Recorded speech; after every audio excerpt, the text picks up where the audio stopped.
जो आग लगती थी वो दरअसल अंदर होती थी। और आप जब किसी खबर को रखते हैं, किसी बात को कहते हैं, उसका परिणाम जो है वो सामने वाले के अंदर कई बार कुछ चीजें होती हैं, उसके ऊपर भी निर्भर करता है। पत्रकार चूंकि सॉफ्ट टारगेट होते हैं तो उनको टारगेट कर लिया जाता है कि भाई इनकी वजह से हो गया। जैसे अगर आपने गौर किया हो, आज की डेट में एक बड़ा खास और सिंपल सा नैरेटिव जो कई बार चलता है कि पत्रकारों की वजह से इस देश के अंदर हिंदू मुसलमान के बीच जो है वो झगड़े पड़े। और मैं तो बड़ा ही बेसिक सा प्रश्न पूछता हूं कि अगर हिंदू और मुसलमान में इतनी मोहब्बत थी तो पाकिस्तान बना क्यों? ये नैरेटिव की बात, क्योंकि जब आप हिंदुओं की बात करना शुरू करते हैं और एक दूसरा पक्ष आहत महसूस करता है और आप फैक्ट्स के साथ बात करते हैं, फैक्ट्स के साथ सवाल पूछते हैं, तो आपको कैसे रोका जाए? आपको कम्युनल बता के रोका जाए या आप हिंदू और मुसलमान के बीच नफरत की खाई बढ़ा दें, जबकि वो चीज ऑलरेडी वहां है। ऐसा नहीं कि नहीं, हिंदू मुसलमान के बीच अगर कोई नफरत नहीं होती तो इस देश में क्या 2014 के पहले कोई दंगे नहीं हुए थे? बीजेपी नहीं बनी थी तो उसके पहले दंगे नहीं हुए थे। सिर्फ कांग्रेस ही थी तभी तब दंगे नहीं होते थे। लेकिन जब आप ये पूछिएगा तो आप नागवार गुजरते हैं तो एक नैरेटिव सेट होता है कि आज की मीडिया जो है वो हिंदू और मुसलमान को लड़ा है। बहुत कोई नहीं लड़ा, लड़ वो पहले से रहे थे। बस ये था कि उस लड़ाई में हमेशा से तय था कि पक्ष किसका चुना जाएगा, लोग किसके साथ खड़े हो गए। अब एक दूसरे पक्ष के साथ खड़े होने वाले लोग खड़े हो गए, इसलिए आपको दिक्कत है और आप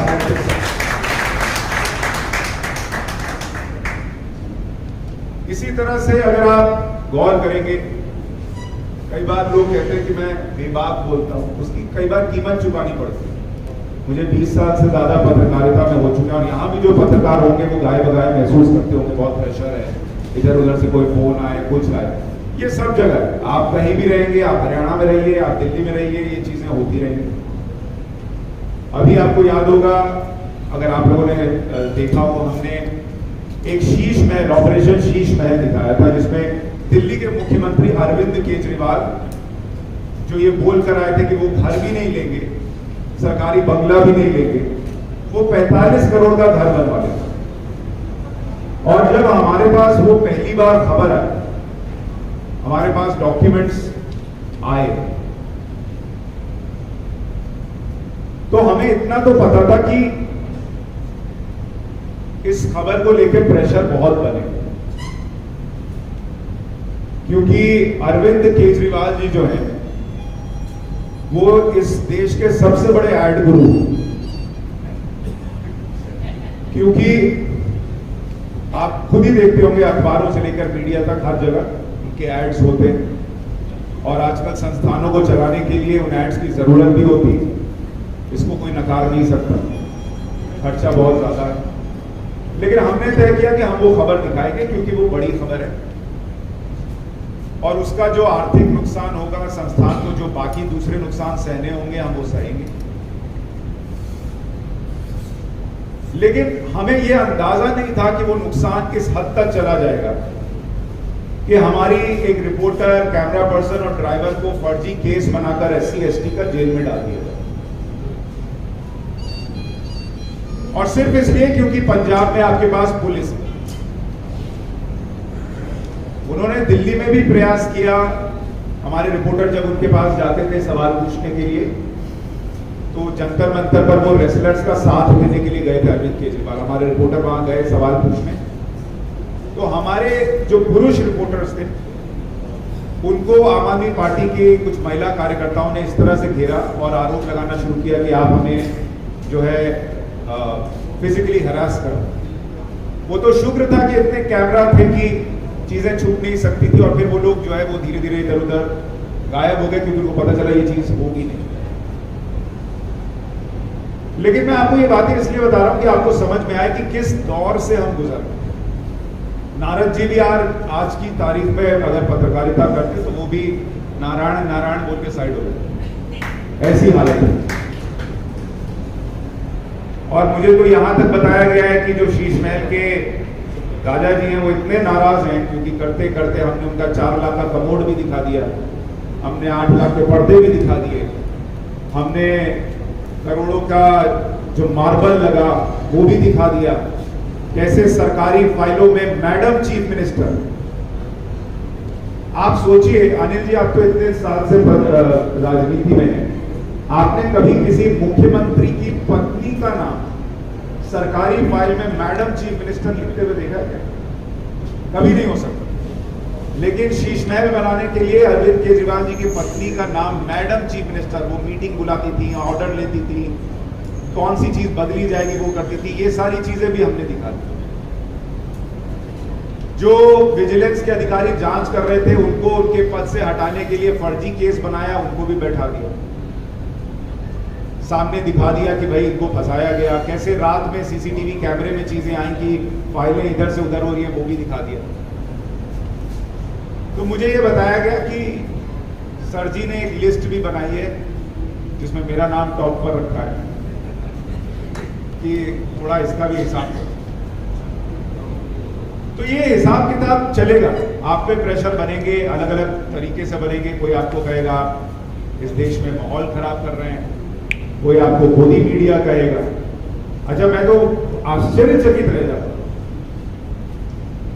मैंने एक चीज गौर की है कि जो राष्ट्रवादी पत्रकार है, हम लोग थोड़ा दिल से सोचते हैं, हमारी चमड़ी उतनी मोटी नहीं होती जितनी आप अगर वामपंथ को फॉलो करने वाले जो पत्रकार हैं उनकी गौर करेंगे होती है। क्योंकि आप उनको कितना एक्सपोज करें, वो ऐसे झाड़ते हैं और शुरू हो जाते हैं, उनको फर्क ही नहीं पड़ता। लेकिन उनको ये भी पता है कि उन्होंने सालों से जो इकोसिस्टम तैयार किया है वो अगर किसी राष्ट्रवादी पत्रकार के पीछे लगा दिया जाए तो हम में से बहुत सारे लोग जो है वो कहीं ना कहीं थोड़ा सा अंदर से हिल जाते हैं।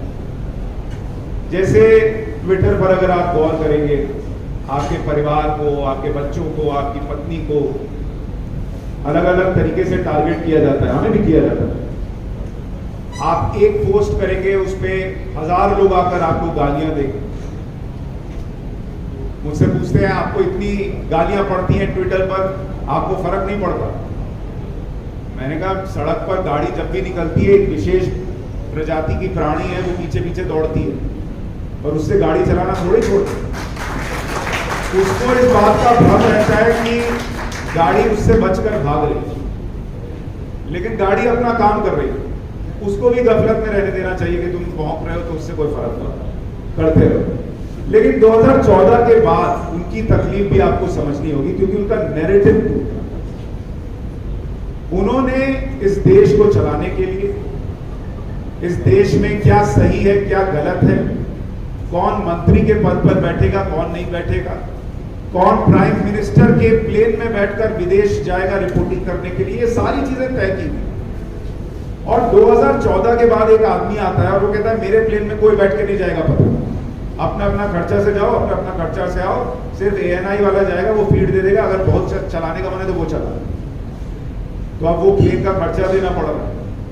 वहां विदेश में जो IAS ऑफिसर होते थे वो जाते थे बस में बैठ के, पत्रकारों के लिए बड़ी बड़ी लिमोजीन लग जाती थी, गाड़ियां लग जाती थी, वो बंद हो गया। जिस होटल में पत्रकार रुकते थे वहां सरकारी खर्चे से कमरे में रखवा दिया जाता था, वो बंद हो गया। तो उनके तो अच्छे दिन नहीं चल रहे और इसलिए उनको तकलीफ। पर जो मैं आपसे कह रहा था नैरेटिव, हम बहुत जल्दी राष्ट्रवादी पत्रकार आहत हो जाते हैं, घबरा जाते हैं, 4 सवाल कोई पूछते तो थोड़ा सा अंदर से हिल जाते हैं। लेकिन आप उनको देखिए किस तरह से वो काम करते हैं। अभी अडानी ग्रुप का मामला हुआ, मैं आश्चर्यचकित हूं। जिन लोगों ने पाठशाला देखी होगी उन्होंने देखा होगा, हम कभी बिना फैक्ट्स के कोई बात रखते ही नहीं। मैं आश्चर्यचकित हूं कि आप इस देश में गरीब से भी गरीब आदमी भी जो है वो LIC की पॉलिसी लेके रख रहा है, और आपको एक प्राइम मिनिस्टर की कुर्सी पर बैठे आदमी को घेरना है आपका एक नैरेटिव है कि अडानी मोदी जो है वो दोस्त है, ये साबित करना है, इसलिए आपने LIC का पैसा अडानी ग्रुप में लगाकर डुबा दिया, ये नैरेटिव फैला दिया। ये भी नहीं सोचा कि किसी ने अपनी बेटी की शादी के लिए पैसा LIC में रखा होगा, उसका क्या होगा। किसी का BP बढ़ सकता है, किसी को हार्ट अटैक आ सकता है, कोई डिप्रेशन में जा सकता है कि मेरा पैसा डूब गया। और सच क्या है, Q4 का रिजल्ट आता है, LIC का प्रॉफिट 5 गुना बढ़ जाता है। जितना पैसा लगाया था अडानी ग्रुप में उसका 15,000 करोड़ रुपए का रिटर्न ज्यादा आ रहा है। और ऐसे पत्रकार, भाई नेता करते मुझे समझ में आता है, ऐसे पत्रकार जो इन फैक्ट्स को छुपा लेते हैं, उनके उस नैरेटिव को देश पर थोपने के लिए मदद करते हैं, वो बड़ी बेशर्मी से खड़े होकर झाड़कर निकल जाते हैं कि कोई फर्क ही नहीं पड़ा। SBI का पैसा डुबा दिया, कहां डुबा दिया? डूब गया तो दिखता क्यों नहीं है? नरेंद्र मोदी को इकोनॉमी संभालने नहीं आती। 7.2 का ग्रोथ रेट कहां से आ रहा है? अमेरिका का नहीं आ रहा। अमेरिका 2% पे अटका हुआ है। पाकिस्तान, अपने पड़ोसी देख लीजिए, पाकिस्तान, श्रीलंका, बांग्लादेश, सब बर्बाद हुए हुए। ब्रिटेन में लोग एक टाइम का खाना छोड़ रहे हैं। 3% की ग्रोथ रेट चाइना की चल रही है। हमने क्या IMF को अलग से पैसा खिलाया कि 7% दे देना? और IMF ने भी 6.8% बोला था, हमारा 7%। कैसे आ रहा? रघुराम राजन राहुल गांधी की भारत जोड़ो यात्रा के दौरान इंटरव्यू में बोलकर गए थे कि 5% भी भारत की ग्रोथ रेट हो जाए तो बहुत किस्मत की बात हो। 5% किस्मत की बात हो। 7.2% की ग्रोथ रेट है और उस आदमी को देश चलाना नहीं आता। क्यों? क्योंकि राहुल गांधी बोलते हैं। पत्रकारिता में लोग कहते हैं कि मुश्किल दौर है, मैं मानता हूं मुश्किल दौर, लेकिन मैं कहता हूं ये मुश्किल दौर सिर्फ मुश्किल दौर नहीं है।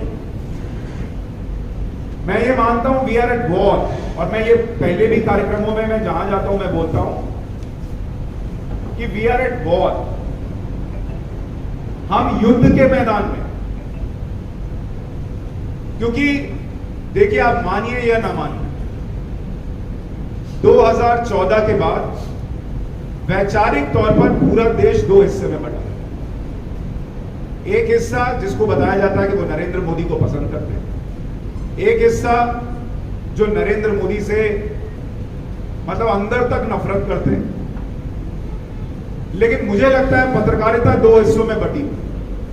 एक, जिनको ये लगता है कि उन्हें देश के लिए कुछ करना है, और दूसरे वो जिन्हें, मैं ये नहीं कहता उनका देश से कोई लेना देना नहीं होगा, रह रहे हैं तो थोड़ा बहुत तो होगा ही होगा, लेकिन जिनको अपना हित जो है, अपना फायदा जो है वो हमेशा देश के भी ऊपर देखते हैं, और उसके लिए वो किसी हद तक जा सकते। अभी ट्रेन हादसा होता, कितने न्यूज चैनल्स ने ये दिखाया होगा, आप बताइए, कि संघ के लोगों ने वहां जाकर प्रमुखता से मदद, कितने लोगों ने दिखाया? नहीं दिखाएंगे, क्योंकि उनको नागवार गुजरता है। उनके पूरे इकोसिस्टम को ये बात ही पसंद नहीं आती। ये कैसे लोग हैं यार जो बिना फायदे के भी किसी से जुड़ सकते हैं? ये कैसे लोग हैं जो देश के नाम पर कुछ भी करने को तैयार हो जाएंगे? ये कैसे लोग हैं जो अपनी आइडियोलॉजी को लेकर इतने कमिटेड हैं? क्योंकि वामपंथियों की आइडियोलॉजी होती है, लेकिन वो फायदा देखकर वो आइडियोलॉजी भी साइड रख सकते हैं। जैसे अगर मैं आपको बताऊं, आप में से बहुत लोगों को नहीं पता होगा, दिल्ली के अंदर कई ऐसे पत्रकार हैं जो घोर वामपंथी मतलब हैं, अंदर से अभी भी होंगे, लेकिन 2014 के बाद बॉस उन्होंने ऐसा कपड़ा बदला है, मतलब ऊपर वाला, कि आप पहचान ही नहीं सकते कि ये कभी वामपंथी। और मैं आपको चैलेंज करता हूं, केंद्र में सरकार बदलेगी, वो फिर बदले।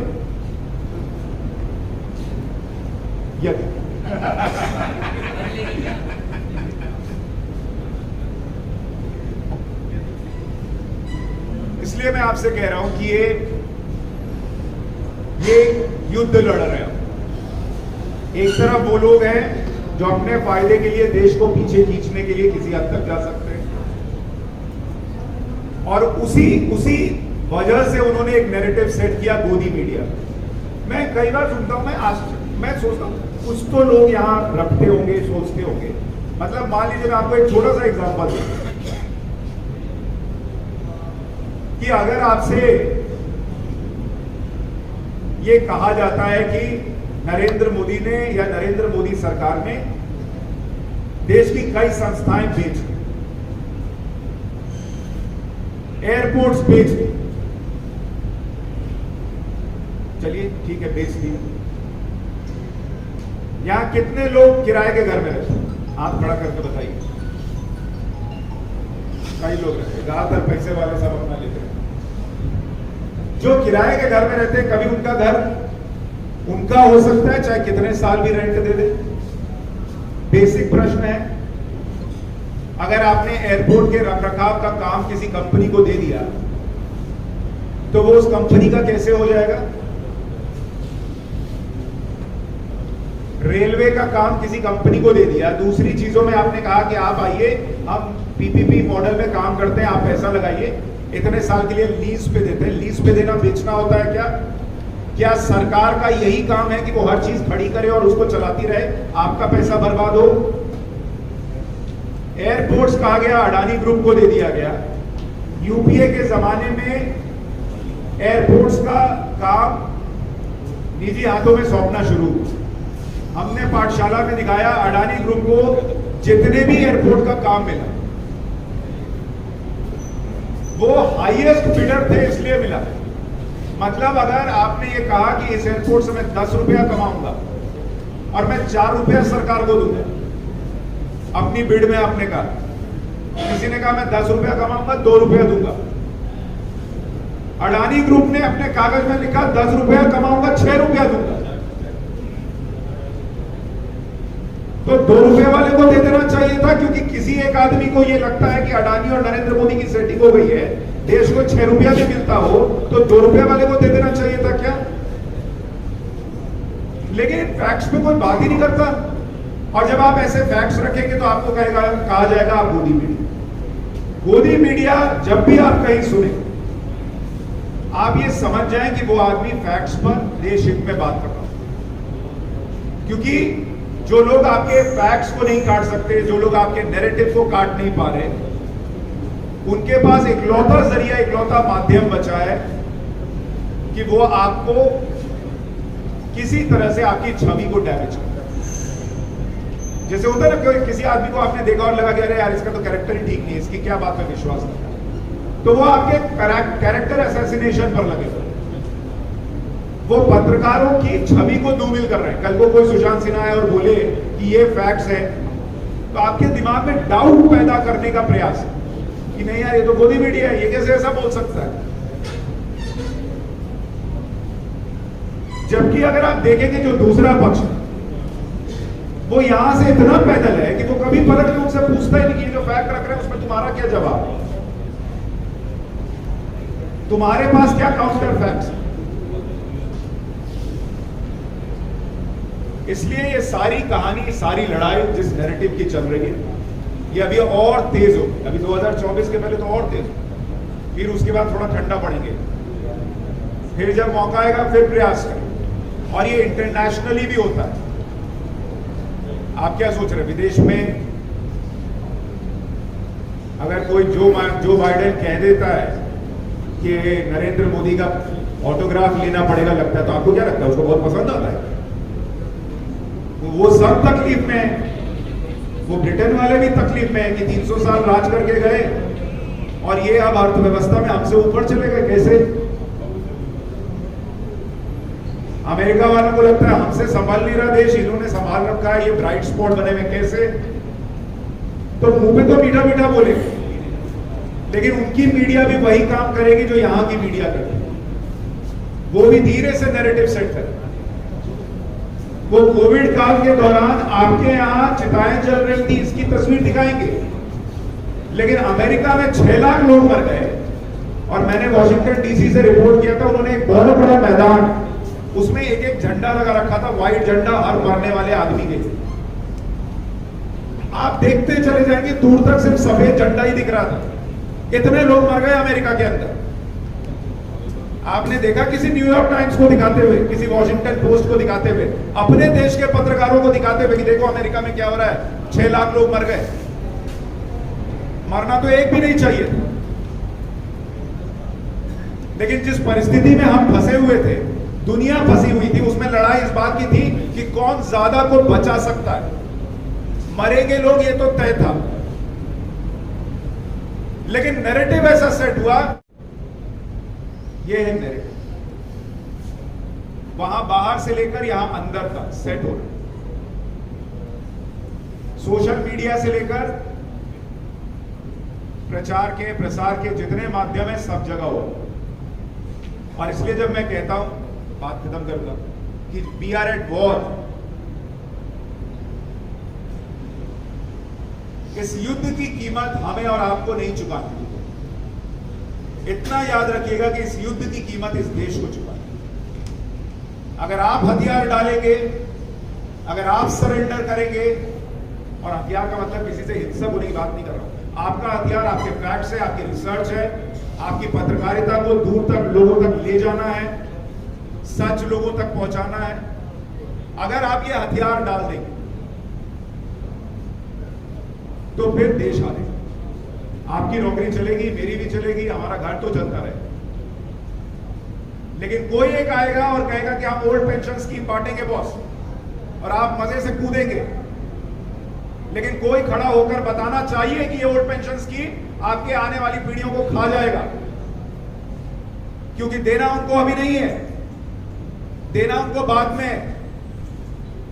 जैसे ऑयल बॉन्ड छोड़कर चले गए कि उस वक्त तेल की कीमत ना बढ़ानी पड़े, तो बॉन्ड साइन कर करके चले गए कि जो अगला आएगा वो भरेगा, नरेंद्र मोदी सरकार भर रही है। और नरेंद्र मोदी सरकार वो अपनी जेब से नहीं भर रही है, हमारा आपका पैसा भर रही है। हमसे जो टैक्स लेते हैं वही भरते हैं, उनकी जेब का कुछ नहीं।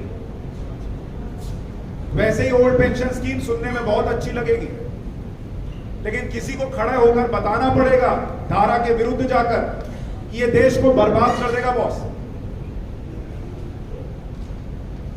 सबको 1000 रुपए दे देंगे सारी महिलाओं को, सुनने में बहुत अच्छा लगेगा, लेकिन किसी को खड़े होकर बताना पड़ेगा कि जिसको जरूरत नहीं है उसको मेरे पैसे से क्यों दोगे भाई।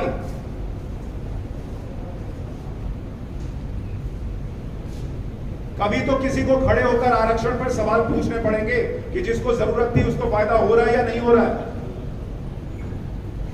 आईएएस के लड़के को आरक्षण क्यों मिल रहा है, कितनी पीढ़ी तक मिलेगा। ऐसे 10,000 प्रश्न हैं जो आपको पूछने पड़ेंगे। 10,000 लोग आपके सिर पर खड़े हो जाएंगे, आप पर सवाल करेंगे, आपको गालियां देंगे, आपके घर में लोग आपसे कहेंगे। मेरे घर में शीश महल के बाद लोग जो है घबराए हुए थे कि केजरीवाल किसी लिमिट पे जा सकता है, तुमको क्या पड़ी है, छोड़ो ना यार, 45 करोड़ के घर में रहे, 50 करोड़ के घर में रहे, तुम्हारा क्या जा रहा है। जा रहा है बॉस, क्योंकि आज जो 45 करोड़ के घर में हमारे आपके पैसे से रह रहा है, वो कल को 100 करोड़ का घोटाला भी करेगा, 1000 करोड़ का घोटाला भी करेगा, उससे ज्यादा भी करेगा। किसी को सवाल पूछकर बताना पड़ेगा कि तुम देखे जा रहे हो। ये मत सोचो कि तुम्हारे बारे में कोई बात नहीं कर रहा, चर्चा नहीं कर रहा, तुमको कोई देख नहीं रहा। इसलिए घर से प्रेशर आएगा। हर नेता को आप तभी तक अच्छे लगेंगे जब तक उसके लिए आपको लगेगा कि वो आप उसके लिए अच्छी बात कर रहे हैं। और अपना प्रयास जारी रखिए, हिम्मत मत हारिए। और मुझे तो लगता नहीं हरियाणा वालों में कलेजा कम होगा, यहाँ तो सब बहुत ही बोल्ड लोग होते हैं, तो वो कलेजा लेकर चलिए और देश हित में सोचते हैं। बस इतनी सी अपील है मेरी, बाकी पाठशाला भी देखते हैं।